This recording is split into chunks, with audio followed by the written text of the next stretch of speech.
Hello everyone, today we're going to learn daily Tanya for Iyar Tafshin Pei Daled.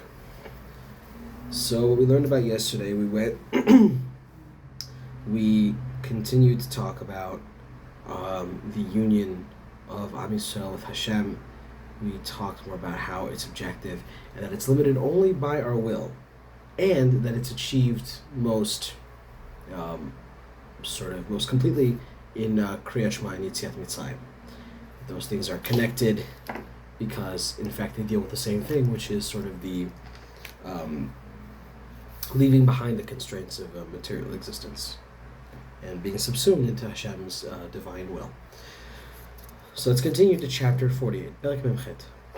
והנה כאשר יתבונן המשכיל בגדולת אינסוף ברוך הוא, so when one looks deeply and contemplates the greatness of Hashem's infinite existence, כי כשמו כן הוא אינסוף, ואין קץ ותכלית כלל לאור וחיות המתפשט ממנו יתברך. So there's no end to the light and to the sort of animating power that sort of emanates, that proceeds forth from Hashem. ברצונו הפשוט והמיוחד במהותו ועצמותו יתברך בתכלית הייחוד.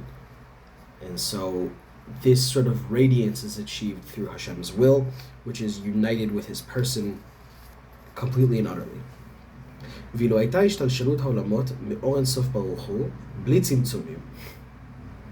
So, and if the worlds proceeded from Hashem without any tzimtzum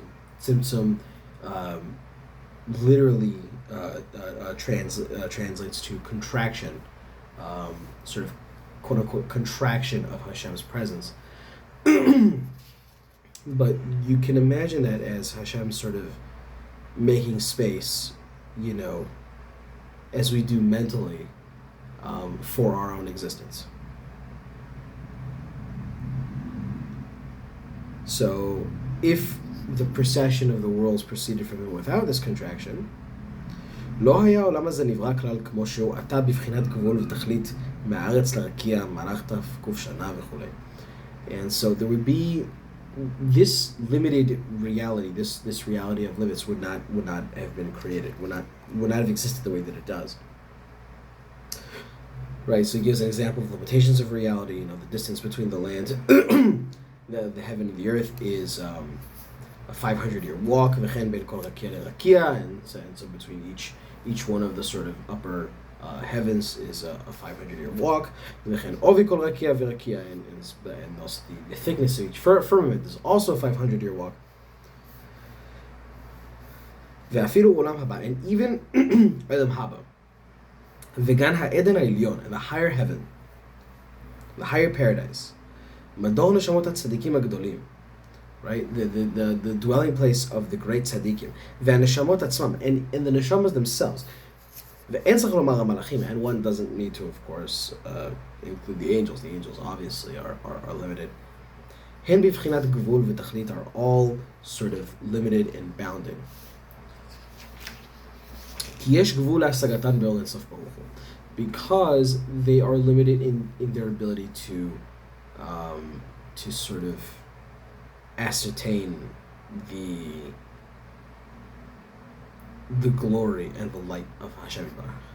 המאיר עליהם בהתלבשות חוכמה בינה ודעת וכו'. ולכן יש גבול להנאתן שנהנין מזיו השכינה ומתענגין באור השם. And that's why there is a border and a limit to how much they can enjoy and sort of indulge in the bliss of contemplating Hashem. בבחינת אינסוף ממש, right? כי אין יכולים לקבל הנאה בתענוג בבחינת אינסוף ממש, right? Because they can't receive Hashem's infinite radiance, שלא יתבטאו במציאותן ויחזרו למקורן, right? They can't do this without sort of, disappearing within that and becoming completely subsumed and no longer existing. So that's actually where he stops, and that's where we're going to stop today, and we're going to pick up tomorrow, right here.